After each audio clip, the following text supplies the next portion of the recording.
ನಿಮ್ಮ ಹಳೆಯ ಚಿನ್ನದ ಒಡವೆನ ಅಧಿಕ ಬೆಲೆಗೆ ಮಾರಬೇಕೆ?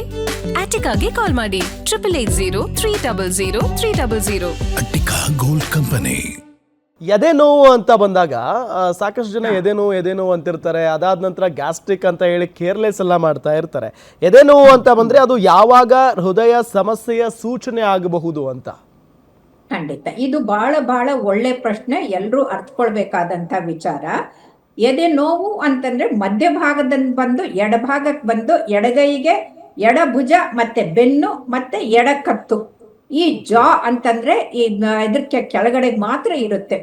ಹೊಟ್ಟೆ ಹೊಕ್ಕಳಿಗಿಂತಲೂ ಮೇಲಿರುತ್ತೆ, ಕೆಳಗಡೆ ಹೋಗೋದಿಲ್ಲ, ಬೆನ್ನು ಸೊಂಟಕ್ಕೆ ಹೋಗೋದಿಲ್ಲ. ಇದು ನೋವು ಬಂದು ಅದು ಏರಿ ಹತ್ತಿದಾಗ, ಓಡಿದಾಗ, ಇದ್ ಮಾಡಿದಾಗ ಆ ಬಂದಿರೋ ನೋವು ಕೂತ್ಕೊಂಡ ತಕ್ಷಣ ಹೊಟ್ಟೋಗತ್ತೆ. 2-5 ನಿಮಿಷ ಮಾತ್ರ ಇರುತ್ತೆ. ಇದು ಮುನ್ಸೂಚನೆ, ಅದಕ್ಕೆ ಆಂಜೈನಾ ಪೆಕ್ಟೋರಿಸ್ ಅಂತೀವಿ. ಈ ಆಂಜೈನಾ ಪೆಕ್ಟೋರಿಸು ಆಟ ಆಡಿದಾಗ, ಮೆಟ್ಲು ಹತ್ತಿದಾಗ, ಓಡಿದಾಗ ಬಂದು ಅದು ಕೂತ್ಕೊಂಡ ತಕ್ಷಣ ಹೋದ್ರೆ ಅದಕ್ಕೆ ಆಂಜೈನ್ ಅಂತ. ಇದು congenital heart disease, aortic stenosis, supra aortic stenosis, sub aortic stenosis ಅದರಲ್ಲೂ ಕೂಡ ಬರುತ್ತೆ.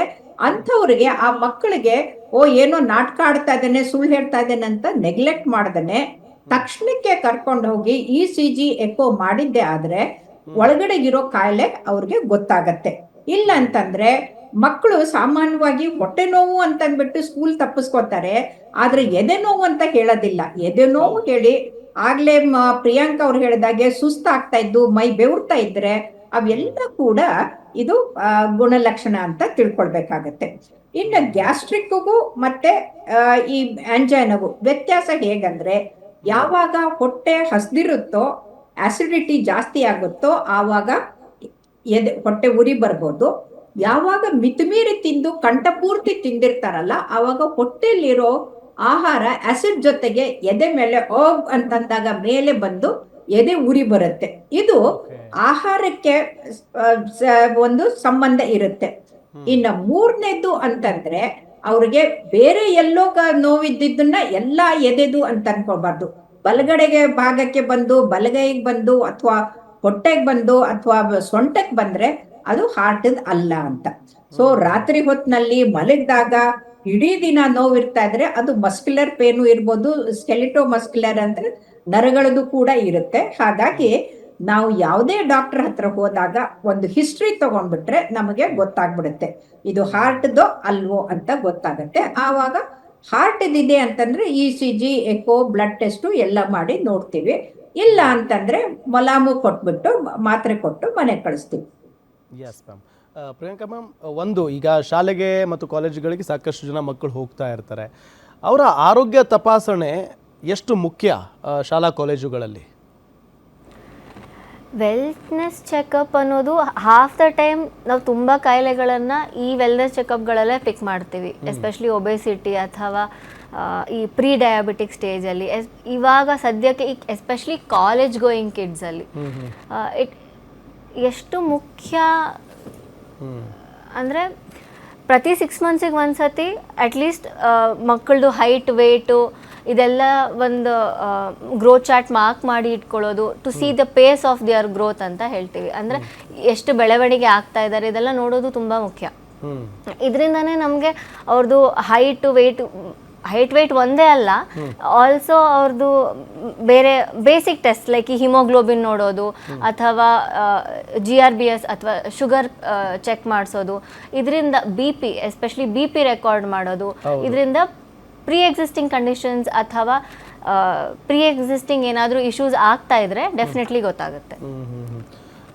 ವಿಜಯಲಕ್ಷ್ಮಿ ಮ್ಯಾಮ್, ಈ ಕಾಲೇಜ್ನಲ್ಲಿ ನಾವೆಲ್ಲ ಇದ್ದಾಗ ಒಂದು ಹುಡುಗಿ ಪಾಪ ತಲೆ ಸುತ್ತಿ ಬಂದು ಬಿದ್ದಿತ್ತು. ಏನೋ ಸುಸ್ತಾಗಿರಬಹುದು ಅಂತ ಹೇಳಿ ಅದನ್ನು ಅಲ್ಲಿಗೆ ಕೇರ್ಲೆಸ್ ಮಾಡಿದರು. ಹೋಗಿ ಲಾಸ್ಟ್ ಬೆಂಚಲ್ಲಿ ಕೂತ್ಕೊಳ್ಳಮ್ಮ, ಸ್ವಲ್ಪ ನಿದ್ದೆ ಮಾಡು ಅಂತ ಹೇಳಿದರು. ನೋಡಿದರೆ ಆಕೆಗೆ ಪಾಪ ಅದೇನಾಯಿತು ಏನೋ ಸಿಕ್ಕಾಪಟ್ಟೆ ಸೀರಿಯಸ್ ಆಗಿಬಿಟ್ಟಿತ್ತು. ಸೊ ಇಂಥ ಘಟನೆಗಳನ್ನು ಶಾಲಾ ಕಾಲೇಜುಗಳಲ್ಲಿ ಎಷ್ಟು ಗಂಭೀರವಾಗಿ ಪರಿಗಣಿಸಬೇಕು ಅಂತ ನೋಡಿ. ಮೂರ್ಛೆ ಹೋಗೋದು ಅಥವಾ ಎಚ್ಚರ ತಪ್ಪೋದಿದೆಯಲ್ಲ, ಅದು 1 ಸ್ಟೆಪ್ ಬಿಫೋರ್ ಡೆತ್ ಅಂತ ಹೇಳ್ಬೋದು. ಸಾವಿನಗಿಂತ 1 ಹೆಜ್ಜೆ ಕೆಳಗಡೆಗೆ. ಸೊ ಯಾರು ಆ ಕಡೆಗೆ ಬೀಳ್ತಾರೆ ಈ ಕಡೆಗೆ ಬೀಳ್ತಾರೆ ಅಂತ ಗೊತ್ತಾಗೋದಿಲ್ಲ.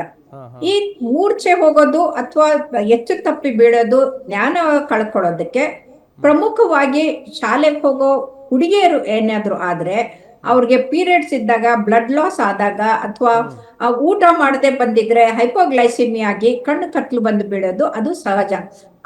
ಅದಕ್ಕೆ ಆತಂಕ ಪಡಬೇಕಾಗಿಲ್ಲ. ಆವಾಗ ಮೈ ಬೆವ್ತ್ಕೊಂಡಿರ್ತಾರೆ, ಬಿಳಿಸ್ಕೊಂಡಿರ್ತಾರೆ.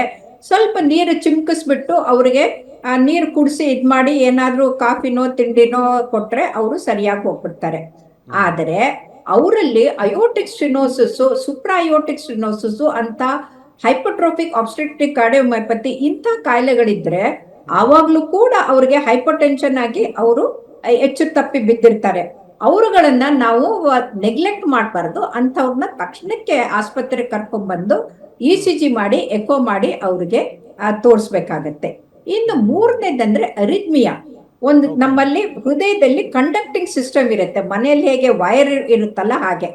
ಸೊ ಅಲ್ಲಿ ಏನಾದ್ರೂ ಪ್ರಾಬ್ಲಮ್ ಇದ್ರೆ ಅವ್ರಿಗೆ ವೆಂಟ್ರಿಕ್ಯುಲರ್ ಟೆಕಿಕಾರ್ಡಿಯಾ, ವೆಂಟ್ರಿಕ್ಯುಲರ್ ಫಿಬ್ರಿಲೇಷನ್ ಆಗುವಂತ ಚಾನ್ಸಸ್ ಇರುತ್ತೆ. ಅಂಥವ್ರಿಗೆ ನಾವು ಮಾನಿಟರ್ ಮಾಡಿಬಿಟ್ಟು ಅದು ಎಲ್ಲಿ ಇದೆ ಪ್ರಾಬ್ಲಮ್ ಅಂತ ಅದಕ್ಕೆ ಅಬ್ಲೇಷನ್ ಮಾಡಿ ಸರಿ ಮಾಡ್ಬೇಕಾಗತ್ತೆ. ಹಾಗಾಗಿ ಮೂರು ಕೂಡ ನಾವು ಇವ್ಯಾಲ್ಯೂಯೇಟ್ ಮಾಡ್ಬೇಕಾಗತ್ತೆ. ಏನು ಊಟದಿಂದ ಮೂರ್ಛೆ ಆಗಿದ್ಬಿದ್ರೋ ಅಥವಾ ಅವ್ರಿಗೆ ಏನಾದ್ರೂ ಮೂರ್ಛೆ ರೋಗ ಇದೆನೋ, ಎಪಿಲೆಪ್ಸಿ ತರದ್ದು, ಆವಾಗ್ಲೂ ಕೂಡ ಅವರು ಹಾಗೆ ಬಿದ್ದಿರ್ತಾರೆ. ಹಾಗಾಗಿ ಅದನ್ನು ಕೂಡ ಟೆಸ್ಟ್ ಮಾಡ್ಬೇಕಾಗತ್ತೆ. ಕರೆಕ್ಟ್ ಆಗಿ ಯಾವುದೇ ಮೂರ್ಛೆ ಬಂದವ್ರಿಗೆ ಸರಿಯಾಗಿ ಪರೀಕ್ಷೆ ಮಾಡೋದು ಬಹಳ ಮುಖ್ಯ ಆಗತ್ತೆ. Yes ma'am. ಧನುಷ್, ಈಗ ನಾವು ಶಾಲಾ ಕಾಲೇಜುಗಳಲ್ಲಿ ಅಫ್ಕೋರ್ಸ್ ಕ್ರೀಡೆಗಳಿದ್ದೇ ಇರ್ತವೆ, ಎಲ್ಲ ಥರದ ಆಟವನ್ನು ನಾವು ಆಡ್ತೀವಿ. ಸೊ ಅದಕ್ಕಿಂತ ಮುಂಚೆ ಆ ಹುಡುಗ ಅಥವಾ ಆ ಹುಡುಗಿ ಎಷ್ಟು ಸಮರ್ಥಳಿದ್ದಾಳೆ ಈ ಗೇಮ್ ಆಡೋದಕ್ಕೆ, ಆಕೆಯ ಆರೋಗ್ಯ ಎಷ್ಟು ಚೆನ್ನಾಗಿದೆ ಅನ್ನೋದ್ರ ಬಗ್ಗೆ ಮುಂಚೆನೇ ತಪಾಸಣೆ ಮಾಡಿದರೆ ಒಳ್ಳೆಯದಲ್ವಾ ಸರ್? ಅದು ಮೇಯ್ನಲ್ಲಿ ಇಂಟ್ರೆಸ್ಟು ಹೋಗುತ್ತೆ. ಸೊ ಮಕ್ಳಿಗೆ ಇಂಟ್ರೆಸ್ಟ್ ಇರುತ್ತೆ ಕೆಲವೊಬ್ಬರಿಗೆ. ಸೊ ಅವರು ಅದಕ್ಕೆ ಪ್ರೀವಿಯಸ್ಲಿಂದನೂ ರೆಡಿ ಇರಬೇಕು. ಅವರು ನಂಗೆ ಮಾಡಬೇಕು ಅಂದರೆ ನಂಗೆ ಹಿಂಗೆ ತಿನ್ನಬೇಕು, ಹಿಂಗಿರಬೇಕು ಅಂತ ಅವ್ರಿಗೆ ಆ ಮೋಟಿವೇಶನ್ ಬರಬೇಕು. ಸೊ ಹಿಂಗಿರಬೇಕು ಅಂತ. ಕೆಲವೊಂದು ಕಡೆ ಏನಾಗುತ್ತೆ, ಟ್ರೈ ಮಾಡಿ ನೋಡೋಣ ಅಂತ ಬರ್ತಾರೆ, ಓಡೋಣ ನೋಡೋಣ, ನನಗೆ ಎನರ್ಜಿ, ಅವ್ರು ನಮ್ಮ ಫ್ರೆಂಡ್ಸ್ ಹೋಗ್ತಾರೆ ನಾನು ಹೋಗಿ ನೋಡೋಣ ಅಂತ. ಸೊ ಆ ಟೈಮಲ್ಲಿ ಏನಿದೆ ಅವ್ರು ಓಡ್ತಿರ್ತಾರೆ. ಸೊ ಅದು ಒಂದು ಮೇನ್ ಕಾರಣ ಆಗುತ್ತೆ. ಸೊ ಆಕ್ಟಿವಿಟೀಸ್ ಅನ್ನೋದು ಬಂದಾಗ ಎಷ್ಟೊಂದು ಕಡೆ ನಾವು ನೋಡಿದ್ದೀವಿ, ತುಂಬ ಆಕ್ಟಿವಿಟಿ ಮಾಡ್ತಿರ್ತಾರೆ, ಇದಕ್ಕಿಂತ ಸುಸ್ತಾಗಿ ಬಿದ್ದೋಗ್ಬಿಡ್ತಾರೆ. ಸೊ ಮ್ಯಾಮ್ ಹೇಳ್ದಂಗೆ ಲೈಕ್ ವಿಲ್ ಬಿ ಅವರು ಬೆಳಿಗ್ಗೆ ಬ್ರೇಕ್ಫಾಸ್ಟ್ ಮಾಡಿರಲ್ಲ. ಮೇನ್ ಪ್ರಾಬ್ಲಮ್ ಏನಂದ್ರೆ ಈ ನಡುವೆ ತಿಂಡಿ ತಿಂತಾ ಇಲ್ಲ ಬೆಳಿಗ್ಗೆ. ಹೌದು, ಎದೊಳ್ತಾರೆ, ಸೊ ಹೊಟ್ಬಿಡ್ತಾರೆ. ಸ್ಕೂಲ್ಗೆ ಟೈಮ್ ಆಯ್ತು, ಕಾಲೇಜ್ ಟೈಮ್ ಆಯ್ತು. ಇನ್ ಕೇಸ್ ಏನೋ ಟೇಸ್ಟಿ ಆಗಿದ್ರೆ ಮಕ್ಕಳು ಮಾತ್ರ ಅಲ್ಲ, ಈಗ ಕೆಲಸಕ್ಕೆ ಹೋಗೋರ್ ಕಥೆನೂ ಅದೇ ಆಗೋಗಿದೆ ಬಿಡಿ, ಲೈಫ್ ಸ್ಟೈಲ್ ಆಗಿದೆ. ಸೊ ಬ್ರೇಕ್ಫಾಸ್ಟ್ನೇ ಜಾಸ್ತಿ ಸ್ಕಿಪ್ ಮಾಡ್ತಾರೆ. ಅದು ನೈಟ್ ಇಂದ ಆಕ್ಚುಲಿ ಮಾರ್ನಿಂಗ್ ವರ್ಗು ಲೈಕ್ ಅದ್ರ ಅರ್ಥನೇ ಅದು breaking the fast. So completely ಅವ್ರು ಉಪವಾಸದಲ್ಲೇ ಇರ್ತಾರೆ. ಸೊ ಬೆಳಿಗ್ಗೆ ಅವರು ತಿಂದ್ಬಿಟ್ಟೇ ಹೋಗ್ಬೇಕು. ಸೊ ಮ್ಯಾಮ್ ಹೇಳ್ದಂಗೆ ಕಾರ್ನ್ಫ್ಲೆಕ್ಸ್ ಅಥವಾ ಏನೋ ಕೆಲಾಕ್ಸ್ ಸಾಕು ಅಂತ ಹೊಟ್ಬಿಡ್ತಾರೆ, ಅಥವಾ ಒಂದು ಲೋಟ ಹಾಲು. ಸೊ ಮಾರ್ನಿಂಗ್ ಬ್ರೇಕ್ಫಾಸ್ಟ್ ತಗೋತಿಲ್ಲ, ಇನ್ನು ಊಟ ಮಾಡೋದು ಮಧ್ಯಾಹ್ನ. ಸೊ ಮಧ್ಯಾಹ್ನ ಅಷ್ಟೇ ಕೆಲವೊಬ್ರು ತಿನ್ನೋದೇ ಇಲ್ಲ, ಉಪ್ಪಿಟ್ಟು ಯಾರು ಕಳಿಸ್ಬಿಟ್ರು ಅಂತೂ ತಿನ್ನೋದೇ ಇಲ್ಲ. ಸೊ ಬೇಡ ಅಂತಾರೆ, ಅಥವಾ ಏನೋ ಬಿಸ್ಕೆಟ್ ತಿನ್ಬಿಟ್ಟು ಸೈಲೆಂಟ್ ಆಗ್ಬಿಡ್ತಾರೆ. ಮತ್ತೆ ಲಾಸ್ಟ್ಗೆ ನೈಟ್ಗೆ ಊಟಕ್ಕೆ ಹೋಗೋದು.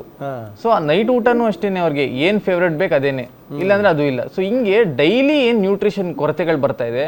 ಸೊ ಒಂದಿನದಲ್ಲ ಇದು, ಕಂಪ್ಲೀಟ್ಲಿ ತಿಂಗಳ ನಾವು ಏನು ತಗೊಳ್ತಾನೆ ಇಲ್ಲ. ತುಂಬಾ ಆಲ್ಮೋಸ್ಟ್ ಪ್ರೊಲಾಂಗ್ ಡೇಸ್ ಬಂದು ಒಂದು ದಿನಕ್ಕೆ ಈ ಒಂದು ಕಾಸ್ ಆಗುತ್ತೆ. ಎಸ್.